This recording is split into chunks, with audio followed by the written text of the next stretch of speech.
Hey, read through the word. Today is April 6th, and I am calling, oh gosh, what did I call this lesson? I had a few different titles for it, and we're going to call it Living Like the Canaanites. That's what we're going to call it. That's a good one. I like that. Living like the Canaanites. Now, yesterday you finished out chapter 17 and 18, which was about the Micah and then the idolatry in the tribe of Dan. And then we pick up here in Judges 19. We have Judges 19, 20, and 21. Remember, I always say the downward spiral of sin in the book of Judges, and it is horrid here. So in 2018, I did oh gosh, how many weeks was it? I think it was 6 weeks. 6 weeks, 6 or 8 weeks, through the book of Judges with my Sunday school class. Then I taught an adult Sunday school class, and then grew it, and then I pulled off and went and started another class. Once that was good and thriving, my pastor asked me to go start another class. So that's what I did. And so that was in 2018, and it was called I called the lesson series Cycles, and I probably referenced in here before. And what's funny is I think Wendy was in my class at that time. She was going to my church then. And I think she was. But that first, sort of what you were looking at is there's a few different things here at the end of the book of Judges. You're seeing that it's gotten so bad that there is, and I might have talked about this 2 years ago as well, this part right here. It's gotten so bad that what you're seeing are symptoms of issues that are already going on in the land. So you're seeing the personal moral issues, the civil issues, and the religious issues. So they've just fallen apart completely. But what the issue is like moral anarchy in 19, 20, and 21. That's what we're going to talk about today, is the whole moral anarchy and living like the Canaanites. But chapter 17 and 18 were really like the depths of apostasy, and of what it's like to live out a subjective faith instead of an objective. Meaning, our verse for the day, very subjective. Judges 21:25.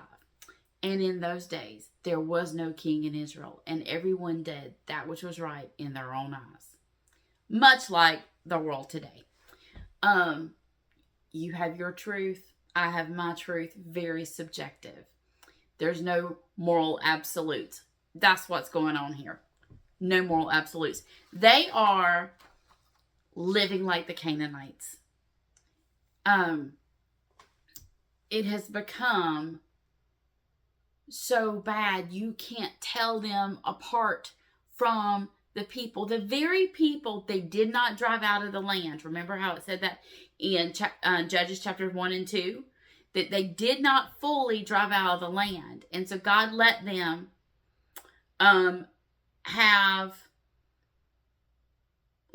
live out the consequences of that, to test them.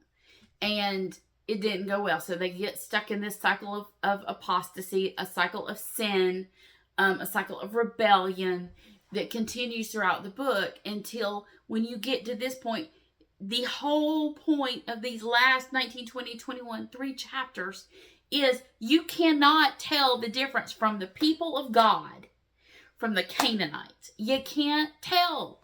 They live just like them. They have concubines. They worship idols. They start civil wars. They do whatever they want because in their own mind and in their own eyes, they can justify it. And here is the issues. In those days, there was no king in Israel, and everyone did that which was right in their own eyes. I have mentioned this before, that's my head of school at my school will say, it's the Judges 21-25 day. Like when people are breaking dress code or like doing all kind of stuff, they're just doing whatever they want to in their own eyes. Oh, it sounded right to me. Who cares what rules are? Judges 21-25. It's a Judges 21-25 day. So when we have a crazy day at school, it's a Judges 21-25 day. And what is the issue? They need a king. They need King Jesus. But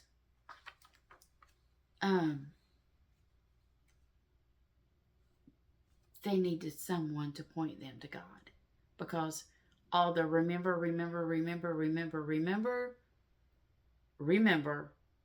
of Deuteronomy, they've forgotten. That's the lessons of the Judges. They are exactly what happens, is what Moses and Joshua thought would happen. It is, so living like the Canaanites in this is moral anarchy. Anarchy meaning those without a ruler. Judges 19 takes us from hospitality to horror. I mean, one of the things when I taught this lesson was, like I said, this is typically not a section taught in Sunday school, nor a lot of times preached.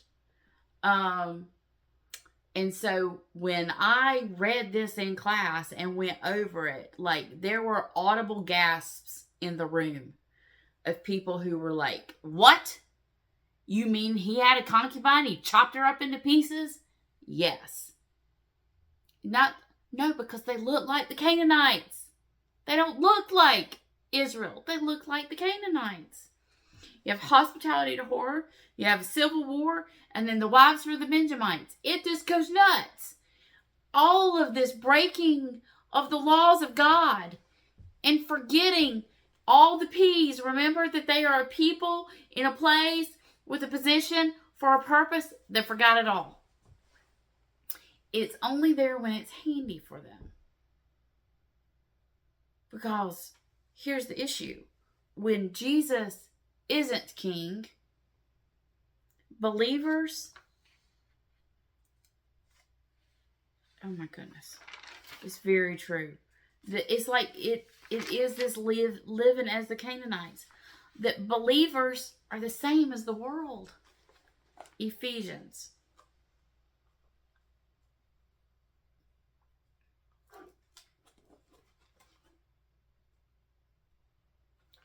Ephesians 5. Now, I'm going to have some scripture references because this is from a Sunday school lesson of mine. So there's a lot of different scripture references because I would have, at that point, probably would have had over an hour to teach this.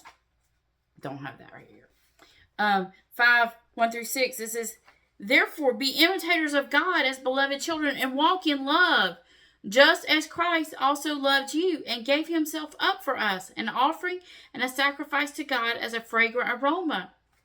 But immorality or any impurity or greed must not even be named among you, as proper among the saints, and there must be no filthiness or silly talk or coarse jesting, which are not fitting, but rather giving of thanks.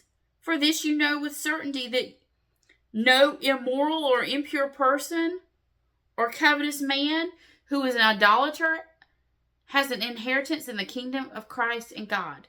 Let no one deceive you with empty words. Because of these things, the wrath of God comes upon the sons of disobedience. Without a king, we're living like the Canaanites. We look just like the world. So when Jesus isn't king, and when Jesus is king, people admit their failures instead of living like the world and making it look right in their own eyes. They admit their failures. Proverbs 28:13. I am watching my time. And so I'm not going to look that one up. I'm putting these here for y'all to go look. When Jesus isn't king, anger goes unchecked. Proverbs 19:19. When Jesus is king, you will ask him for direction. Isaiah 30:21.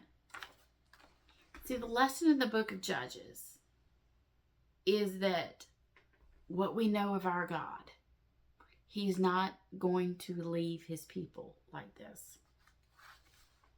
Because we know what is true then is, here's what these people are when Jesus isn't king. But he is king. Jesus has come to save us from our sin, not to allow us to settle down to live all of our lives with them. Inward deterioration. That's exactly what's going on here in this last part of the book of Judges. So, I want us to read this and know that it is hard reading, but that there's a glimpse of hope right there. In those days, there was no king in Israel, and everyone did that which was right in their own eyes. Which gives us, okay, so is there a king coming? Yes, there is. We're going to get a little bit of the next part of this story in our reading tomorrow, which will be a breath of fresh air after this. Go meet Ruth. So, see you next time on Read Through the Word.